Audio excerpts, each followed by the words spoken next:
Și întotdeauna mă duceam la țară la mama la Clejan. Fiți atenți, am un WC-ul. Băi, acum eram la țară cu WC-ul ăsta de care zici că e rachetă și tata a făcut WC-ul în așa fel încât mânca și pe la voastră când vă căcați, nu poți să închizi ușa. A făcut WC-ul, a făcut un pedestal de la WC-ul ca să nu mai fie gaura aia, l-a ridicat și a pus capac și te caci cu ușa deschisă, te împula mea, te vă vecinii în curte când te caci. Bă, te văd vecinii în curte când te caci, ești nebun la cap, tata cu invențiile lui. Stai, ești nebun la cap când te caci cu ușa deschisă că nu poți să o închizi, tragi de ușa aia când te caci să nu te vadă vecinii în curte de la sapă, se uită la tine când te caci. Ia uite bă cât a căcat are bă, ia uite bă cât a dinozaur. Floride!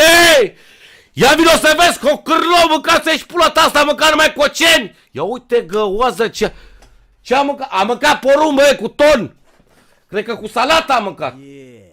Te ustură băi Floride! Stai acolo, ești de budă aia la sapă, zic, bă, dă-te dracu, n-ai unui să te caci, mânca bași gura voastră. Și acum te duci la modul ăla, te duci după casă. După casă când te duci online offline să te caci, armata de găini. Băi, mânca, n-am văzut, le dă mama aia porumb, uruială de aia, le dă online offline, le dă mânca bași gura voastră toate.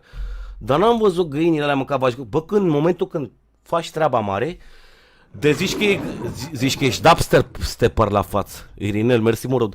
În momentul când ai făcut chestia asta, zici cum sunt găinile, zici că e, bă, nebunită după căcat.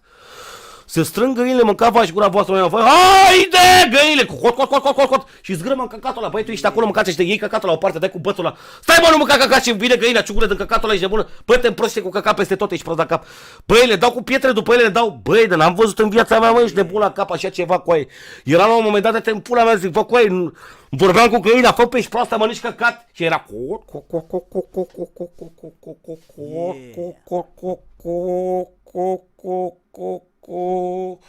și da, așa și dă cu capul de pământ când mă... Bă, zici, nu sunteți normale la cap cu aia, plecați de aici, ești de bun la cap de handicapat, e dracu de handicapat. Doamne, deci, eu la țară, eu oricum am avut o copilărie la țară, fraților, mânca vaci gura